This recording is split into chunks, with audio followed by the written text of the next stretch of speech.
É isso aí, estamos de volta. Nosso segundo bloco sobre capacidade jurídica. Nós identificamos o que é capacidade de direito, o que é capacidade de fato.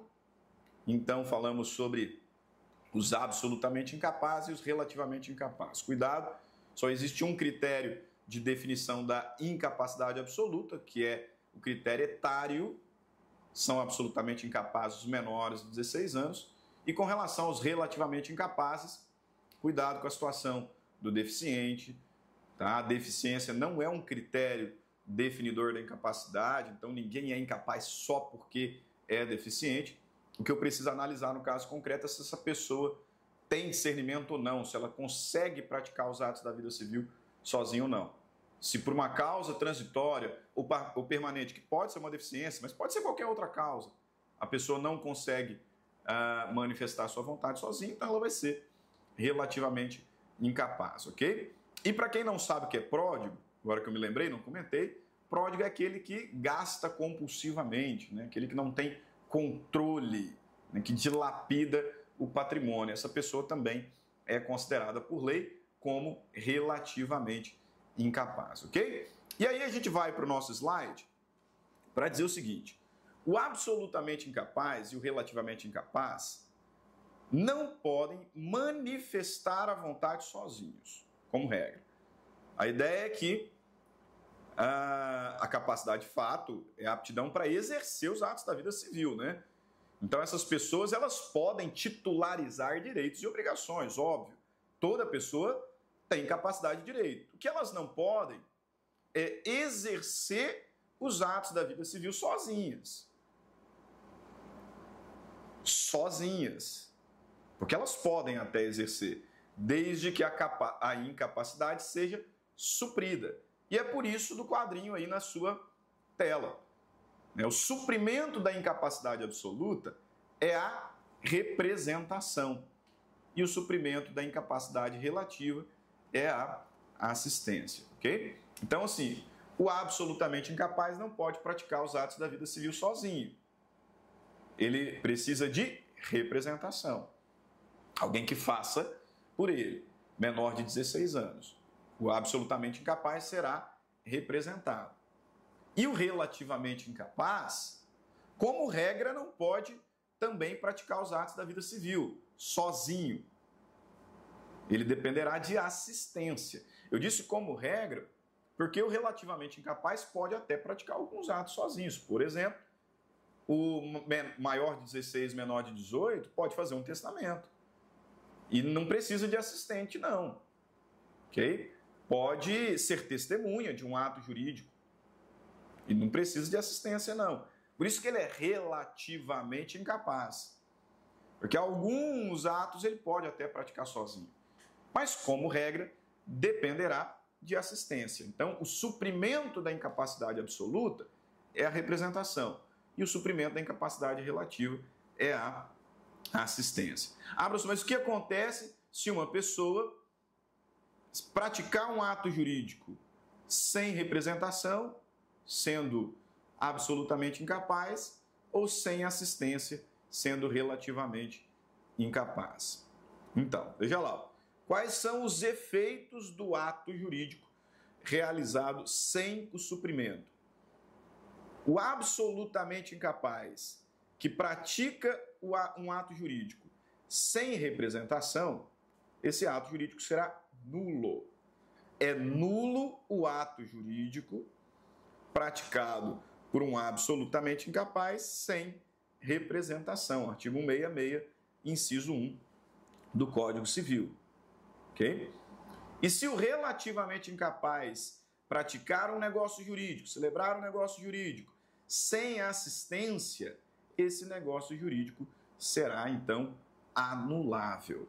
Okay? Isso é muito importante para provas de concurso público, para as minhas provas na faculdade, sempre cobro. Você precisa ter muita atenção. O absolutamente incapaz, que é o menor de 16 anos, deve ser representado para os atos da vida civil. Se o absolutamente incapaz celebrar um negócio jurídico, um contrato, por exemplo, sem representação, esse contrato será nulo. Artigo 166, inciso 1.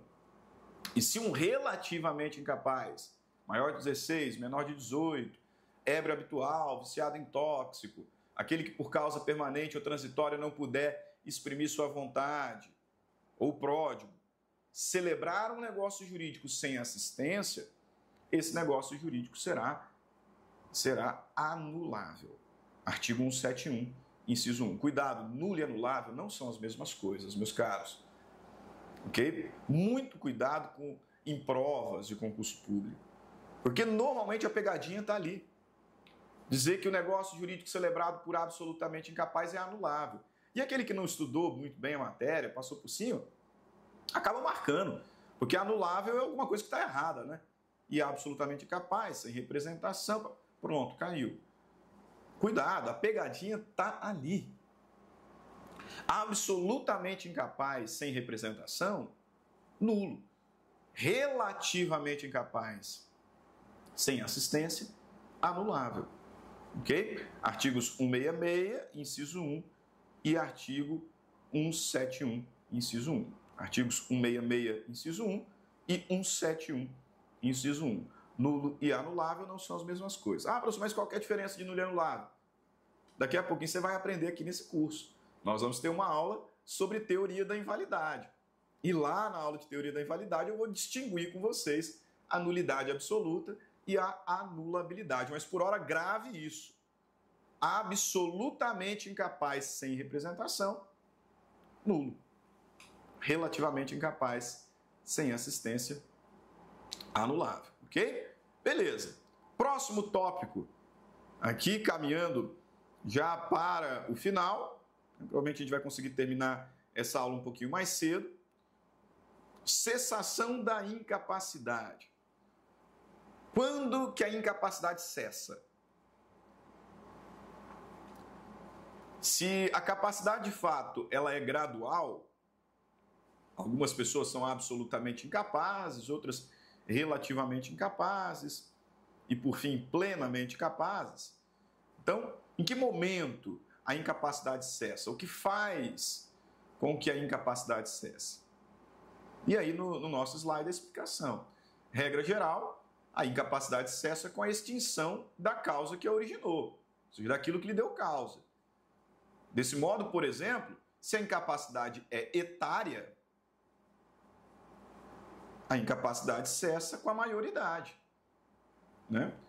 E se a incapacidade for subjetiva, por alguma dos outros incisos do artigo 4º, ébrio habitual, viciado em tóxico, aquele que por causa permanente ou transitória não puder exprimir vontade, o pródigo, num contexto prático processual, haverá uma ação de curatela, né, a ação de interdição, e lá uma decisão que definiu, né, que declarou aquela pessoa incapaz, de modo que a incapacidade cessará quando houver uma nova decisão levantando a curatela, declarando que essa pessoa ela tem capacidade.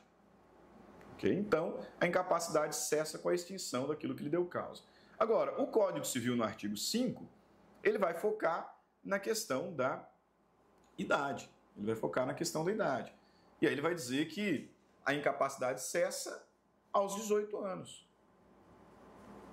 Exatamente, a menoridade ela cessa aos 18 anos, quando a pessoa fica habilitada para todos os atos da vida civil, que é o que você acabou de anotar aí no caput do artigo 5º.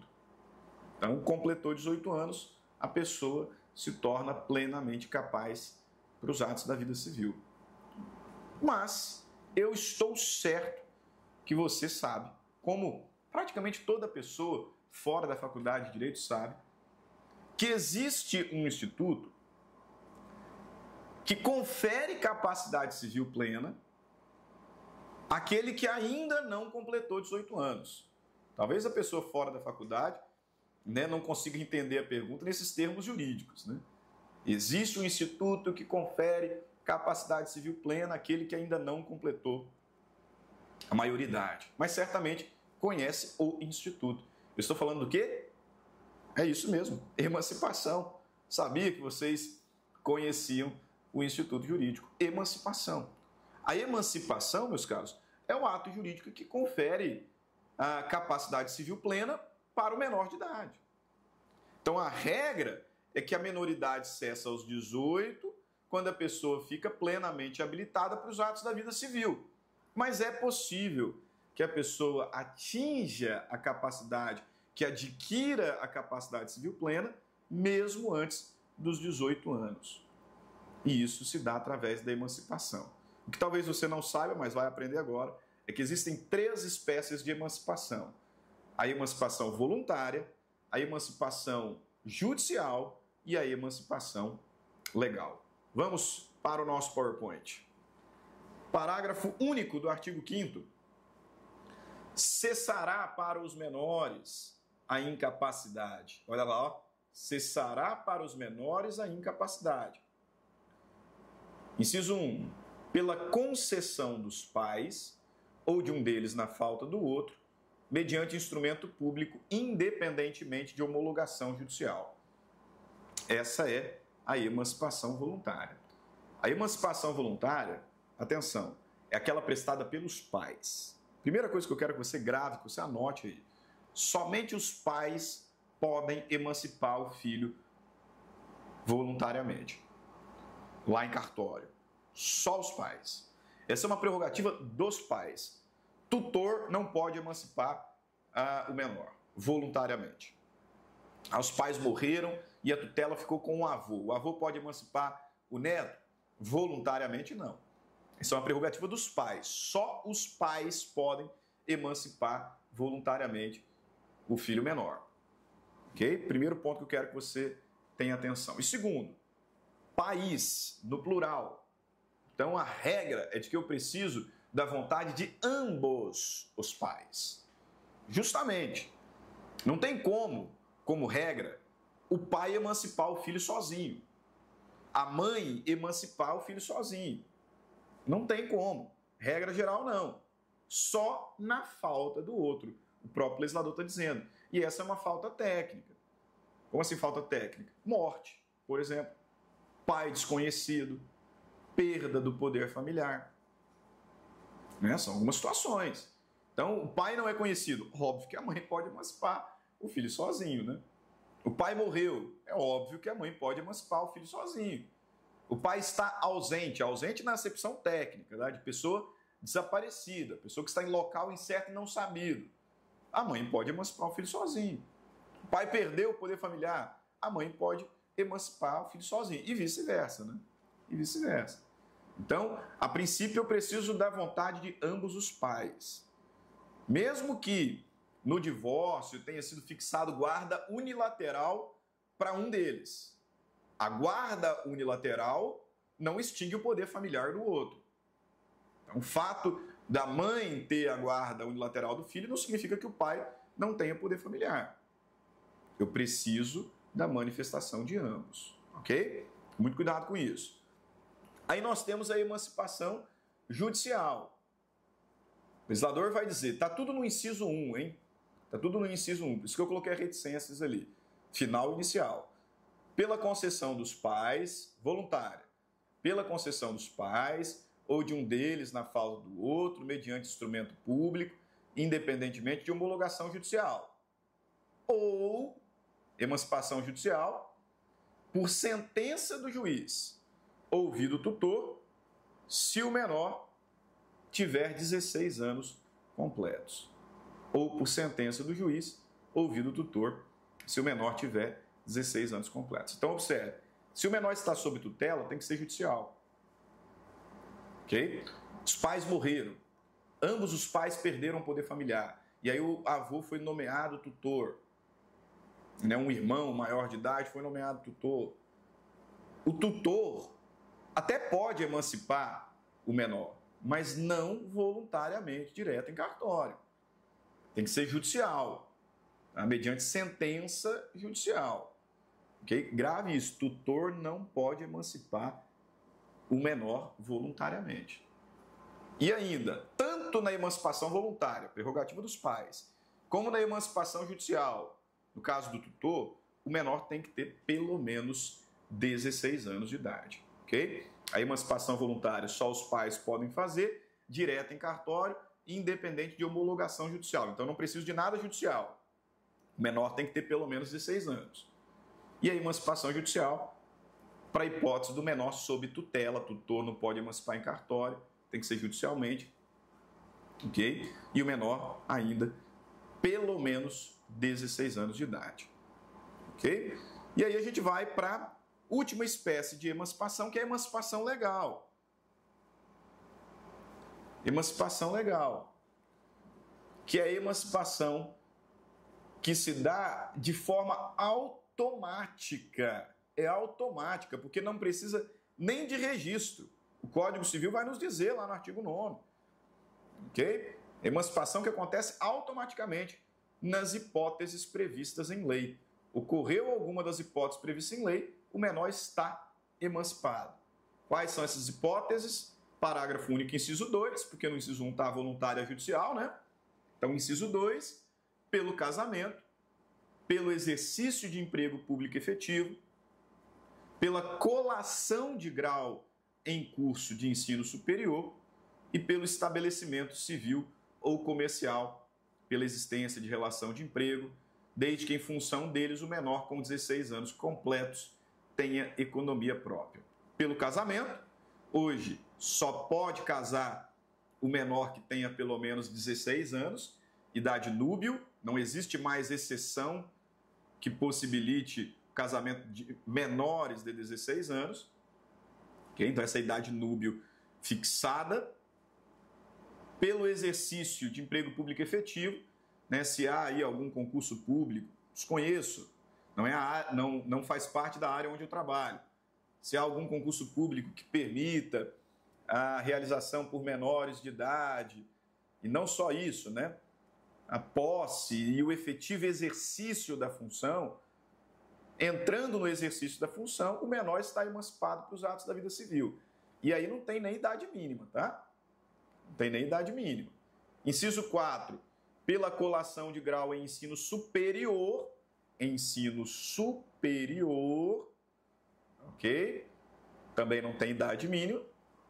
E 5, que eu costumo dizer que é o cenário mais comum nos dias atuais de todos, que é pelo estabelecimento civil ou comercial, pela existência de relação de emprego, desde que em função deles, palavra-chave está aqui, o menor com 16 anos completos tenha economia própria. Então essa é a situação que atinge, por exemplo, os youtubers, as atrizes, atores, mirins, influencers, né? Que muito embora menores de idade, já têm economia própria, já estão ganhando ali os seus milhões. Só que aqui tem idade mínima, 16, né? Jogador de futebol, atrizes, atores, youtubers, que entre 16 e 18 anos já têm ali economia própria. Então essa é a forma atualmente de emancipação legal mais comum. Casamento ainda acontece? Acontece, mas já não é tão comum assim vermos um menor de idade casando. E as duas hipóteses intermediárias ali são realmente muito raras. Exercício de emprego público efetivo e a colação de grau em ensino superior. Só para a gente fechar aqui, eu deixei um mapinha mental, né, um fluxograma, um quadrinho sinótico para te auxiliar. Olha lá, nós temos 3 espécies de emancipação. A emancipação voluntária para menores púberes. O que é isso? Menor que tenha mais de 16 anos. Por instrumento público, independentemente de homologação, direto em cartório, prerrogativa dos pais, hein?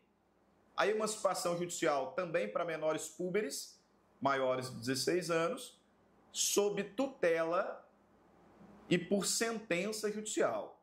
Essas duas só produzem efeitos depois de registradas, tá?